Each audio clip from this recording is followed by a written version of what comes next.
Hello, everybody, and welcome to this episode of Mastering Midlife, How to Thrive When the World Asks the Most of You. I am your host, Mark Silverman.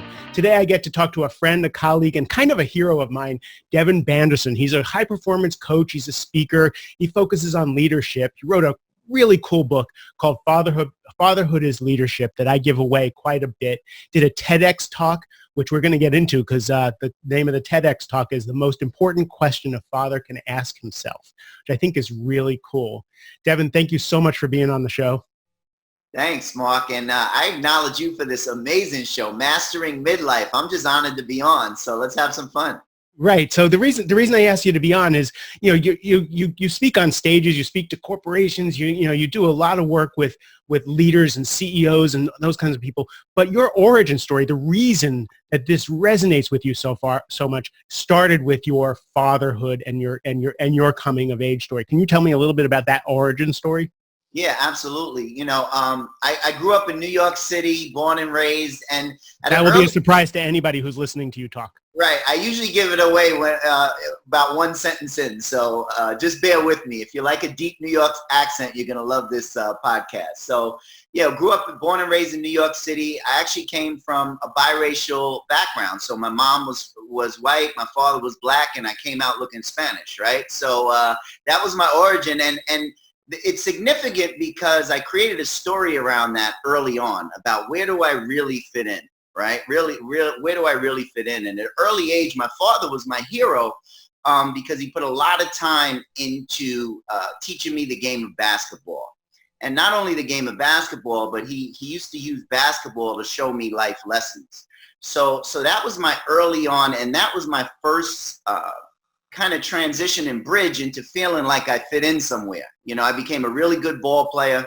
And then early on, around 9 years old, my father started kind of disappearing a little bit, and eventually we found out, he was really struggling with drug addiction to a point where when I was a teenager, came home and the house was transformed into something you wouldn't want to see. And at that point, there was a couple of things for a young person that ran through my mind. Of one, I started to blame me a little, right? Like what's wrong with me that he would choose drugs over me?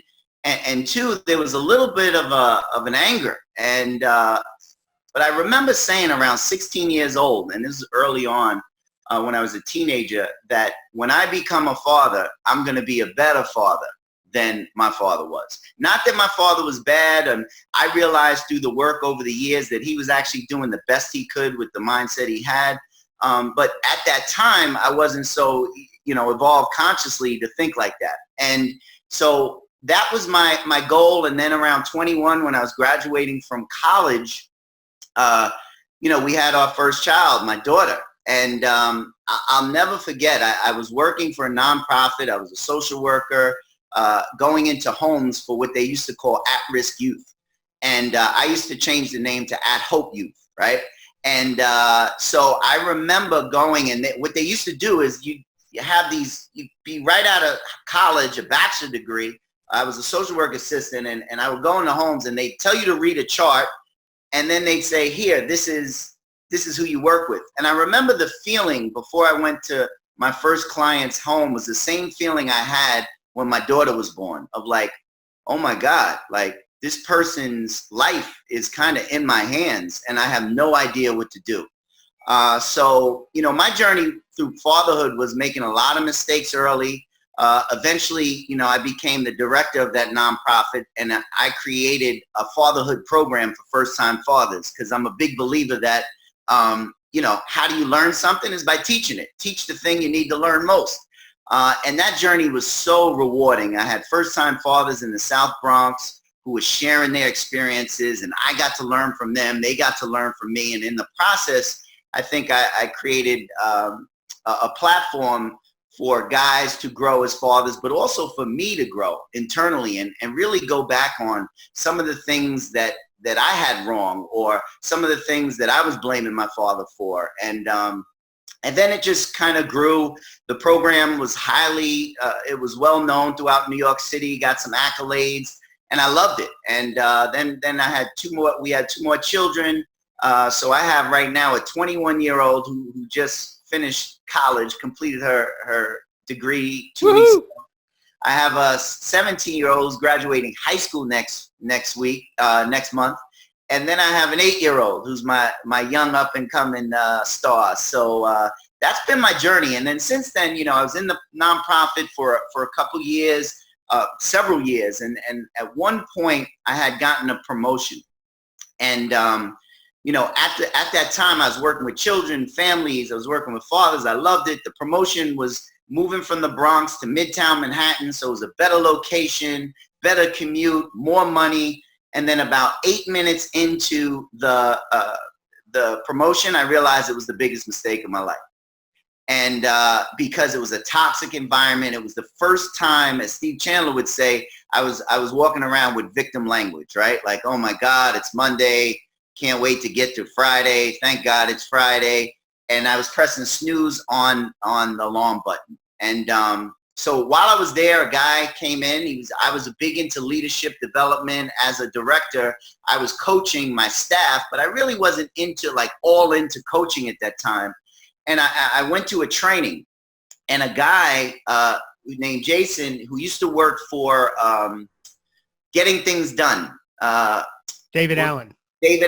And this guy was amazing. And he did this training on productivity, and he just took a liking to me. And so my journey ended up, how did I get the platform for fatherhood? I met this guy. He comes to me at lunch, guy from California. He says, Devon, something about you. And I'm like, I'm a New York skeptical guy at this time. I'm not so open, Mark, right? I'm like, what's up with this guy? He's like, no. He said, I'm going to stay in touch. I was even more skeptical. And so about a couple of days later, he sends me an email. He sends me some books. He stays in touch.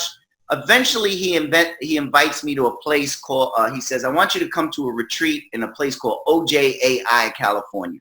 Oh, hi. Right? So I look at it, and I'm like, all right.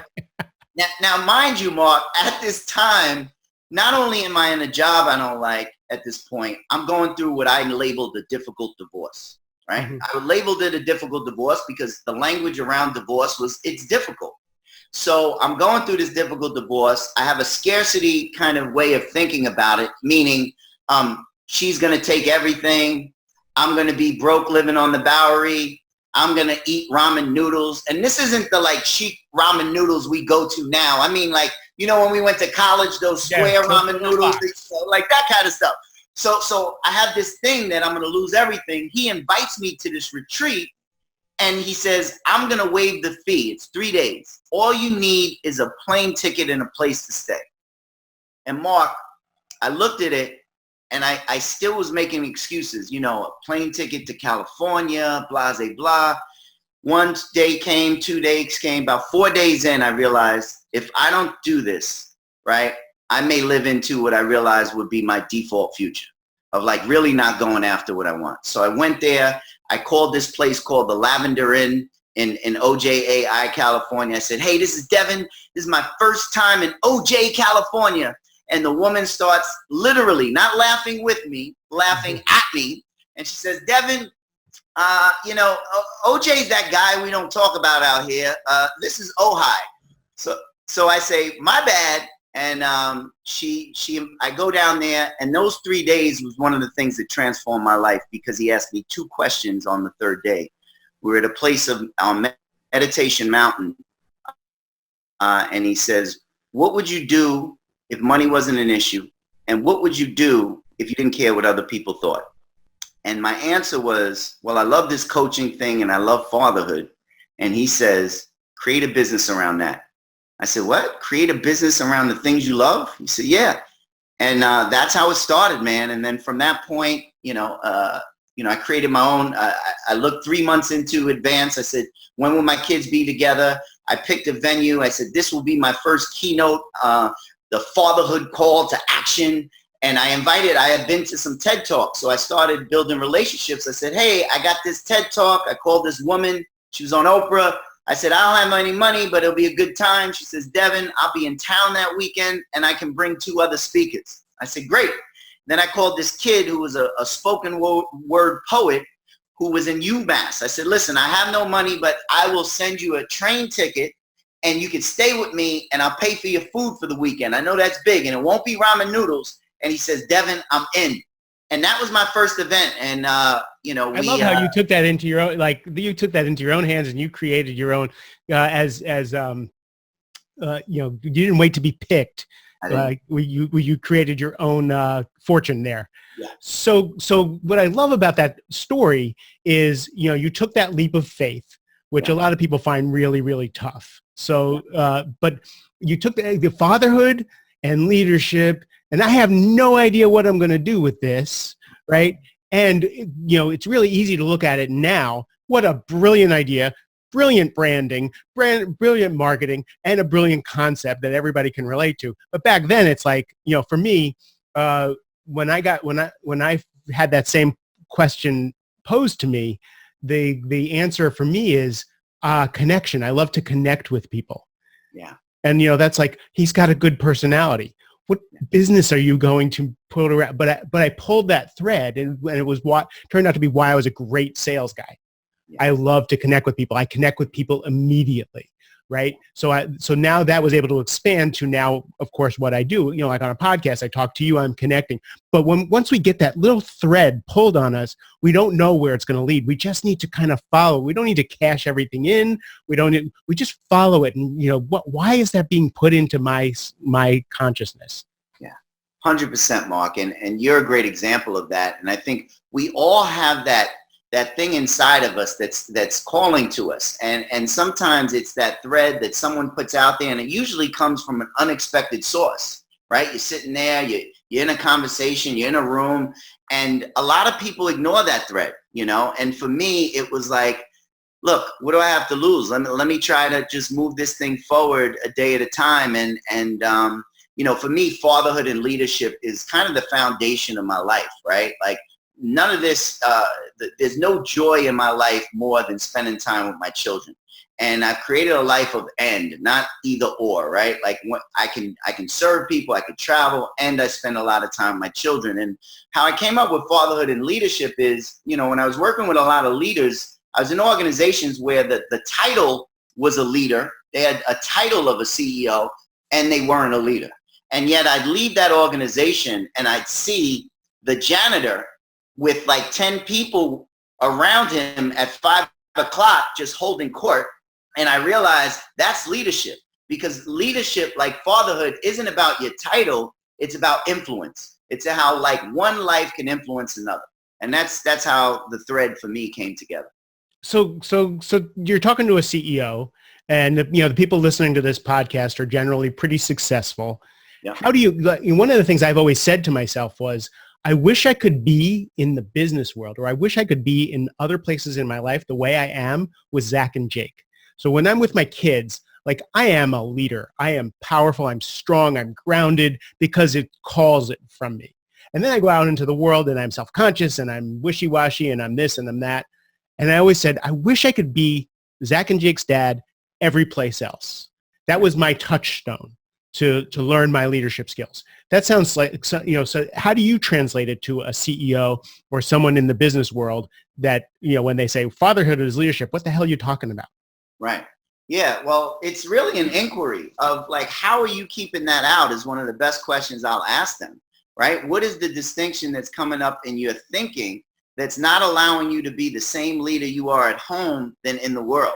And a lot of that stuff becomes like you said, sometimes we want to look good. We don't want to look bad, people pleasing, things like that. So for me, it's an exploration with kind of the high performers, the CEOs I work with, into like, how you do anything is how you do everything. So not living this life of like turning the light switch off. I'm good. I'm compassionate. I'm a leader at home. Yet you go to work and you're this authoritarian who, if you ask your staff, nobody likes. Right? And how you do anything is how you do everything. So we look at how we can create practices each day so nobody can know the difference of whether you're coaching at home and leading your children or at work. That's interesting. So now the next question is, I know people who rock it at work, and they're great leaders, and they coach the people who work for them, and they're there for them and all that, and then they go home and they're absent husbands or wives, or and they're distracted at home. How do you get them to bring those skills now to their kids? Yeah. So one of the things, Mark, that's important, like, because my work, when I work with these, whoever it is, high performance CEOs, professional athletes, that's the common thing, right? They skyrocket at work. They have all this level of success. Actually, people mostly love them at work because they're just a person who shows up, yet they feel like they're falling short at home. They can't find the same presence, and they feel like their bandwidth has been taken up. And we really look at the priorities of their life and what they're saying yes to, because a lot of times they're saying yes to so many things that keeps them distracted to what they say is the most important things in their life, which is their family and their children. So first thing we'll try to do is we'll look at kind of what their world looks like and simplify it. Because I think that for me, a lot of people see me and they say, Devon, you do so much. I see you here and there. I don't do a lot. I do the same 3 things over and over again, so it just looks like a lot, right? And what are those 3 things? My things is, 1, I spend a whole lot of time with my children. That's first and foremost. Because the more I am up on the ladder of consciousness of joy and happiness and fulfillment, I'm more likely to be in the zone and the flow of life. So I want to fill my cup with the things that bring me joy and bring me up a ladder. So 1 is spend a lot of time with my children. 2, I love to travel. And 3, I love to serve through my work of coaching and speaking. So those 3 things are kind of the crux of what I do. I've identified those are the 3 things that really bring me joy. And when I first started, a friend of mine, because it's always the friend, says, you can't do that, man. You got 3 kids. You can't travel. And at first I was like, man, maybe he's right. Because I was thinking of a life of either or instead of and.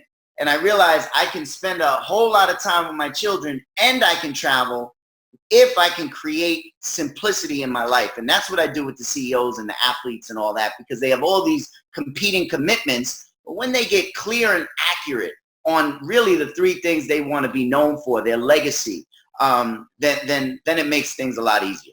So yeah, drill down a little bit more in the simplicity. So I live around the Washington, D.C. Beltway. You live in New York, and we're all the badge of honor. We're all busy. We're pulled in a million different directions.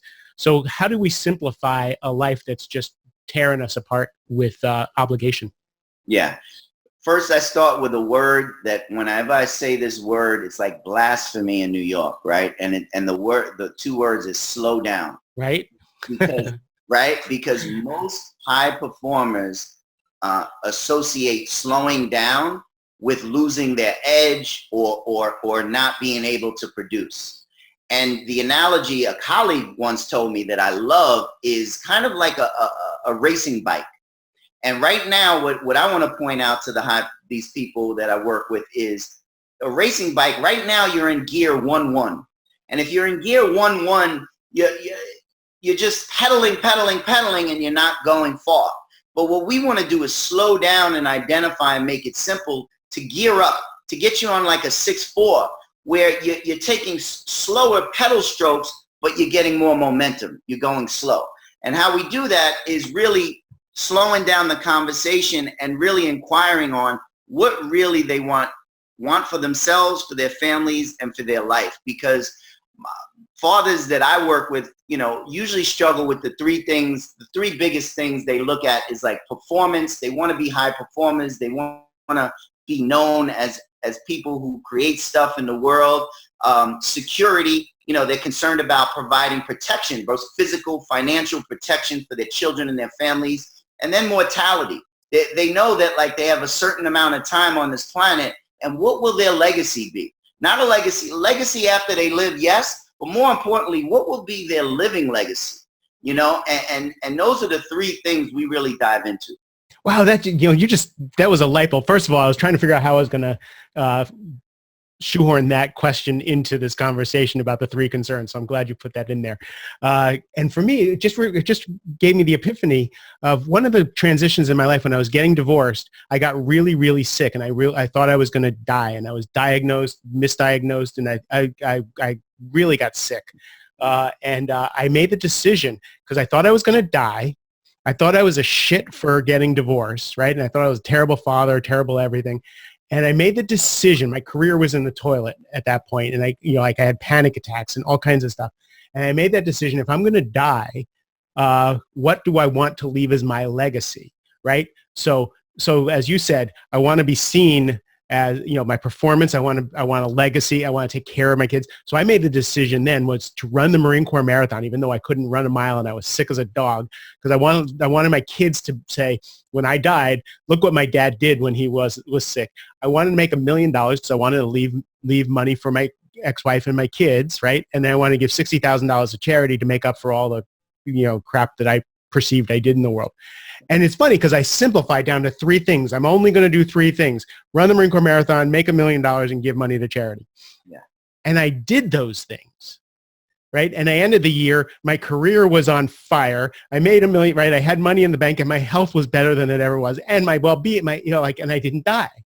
But it's so funny if you can laser that down to what's important, like you said, I want to travel, I want to be with my kids, and I want to serve through coaching and leadership, right? And speaking. It leaves so much time for the things that you truly want to do. I call it only 10s, right? Other people call it other things. Yep, absolutely. And I love the only 10s, your book and the concept of it. It's so true. And that's the thing that we want to slow down with the guys out here who are really doing a lot of great stuff in the world. I want to acknowledge them for that and realize that, like, it's harder the way you're doing it. It's harder as you're speeding up. And if you do simplify, something about the number 3 just works, right? And it could be however many you choose. But for me, it usually works for me and my clients. And that simplicity allows them the space. It allows them the space to be even more creative because they're not just on this hamster wheel.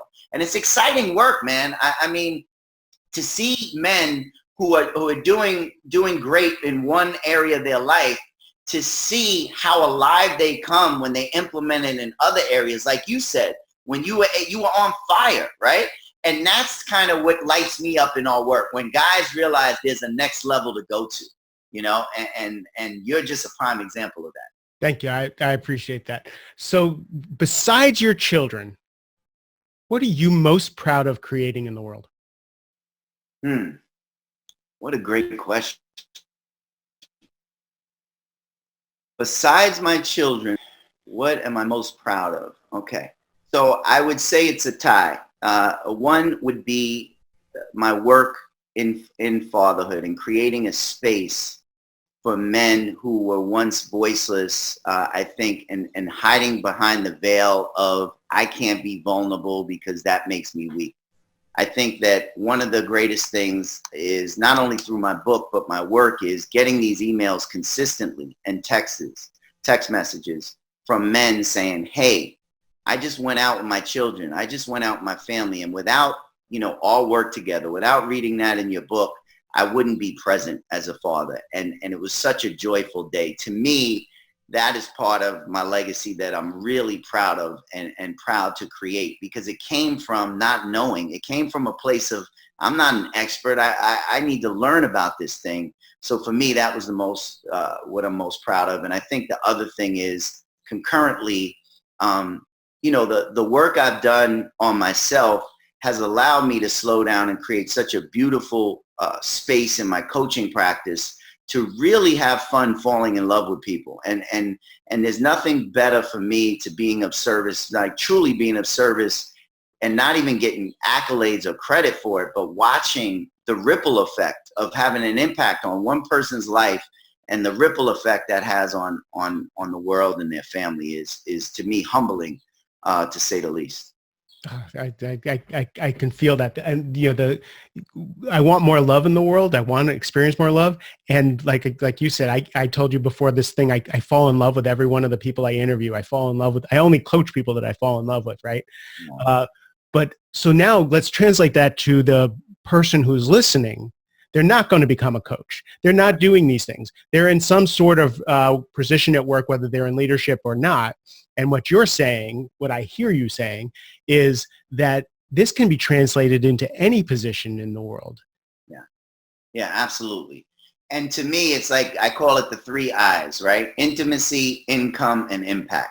Those are really the 3 things that are a great focus. The intimacy, I like the word into me, I see. It's the relationship you have with yourself. I think that the more work you put into yourself of learning about who you are, who you be in the world, it will impact the relationships you have with others. I think that's part of being a leader out there in the world. No matter what. And that's perfect for this demographic, because we're talking about midlife, and midlife is after your 20s and 30s, after your balls to the wall work, after you're trying to work out childhood stuff with your success and your drive and all that stuff. All of a sudden, life starts to whisper to you to kind of look inside and to listen to those things. And what we do is we either listen and we evolve, or we anesthetize it. We run away from it. We hide it. We try and get a new model of the, mate we have, or anything like that. So that, this fits perfectly. So intimacy, and then the next one. And then, income. I think that security is big with people out there. And I'm not a hater on making money and a lot of money. Like, I think actually service in the world, your bank account will be a reflection of that service, right? So I think the income is like, there's a difference. For me, wealth isn't all about money, and it has to do with money. Wealth to me is money also with the lifestyle and how you want to live your life. So for me, there's a certain amount of things that I will do to create income, yet it will not be at the expense of the things that bring me alive. So for me, part of wealth is also the relationships with my children, the freedom I have in my life. That all goes into the income part of it. I think that's number 2. And number 3 is impact. And we talked a little about this, is the legacy, the impact. Inspiration comes from the Latin root inspira, which means to breathe life into. And as a leader out there in the world, do you breathe life into rooms that you enter, or do you suck the life out of it? And for me, the legacy is, the people who are listening, think about you as a leader. Are you really inspiring others? Are you breathing life into your situations, whether it's a tough situation or something you love, or are you sucking life out of? So that's a really big distinction. And then from that, you're going to create a legacy. A legacy is like, I get off this call and someone says, hey man, I heard that conversation with Mark, and they start talking about Mark or Devon. And there's a legacy that starts kind of trickling down from that. Yeah, it's funny. An old mentor of mine, Stan Bromley, who used to be vice president of the Four Seasons, he used to mentor me, and and he says, "Here's how you can pay me back."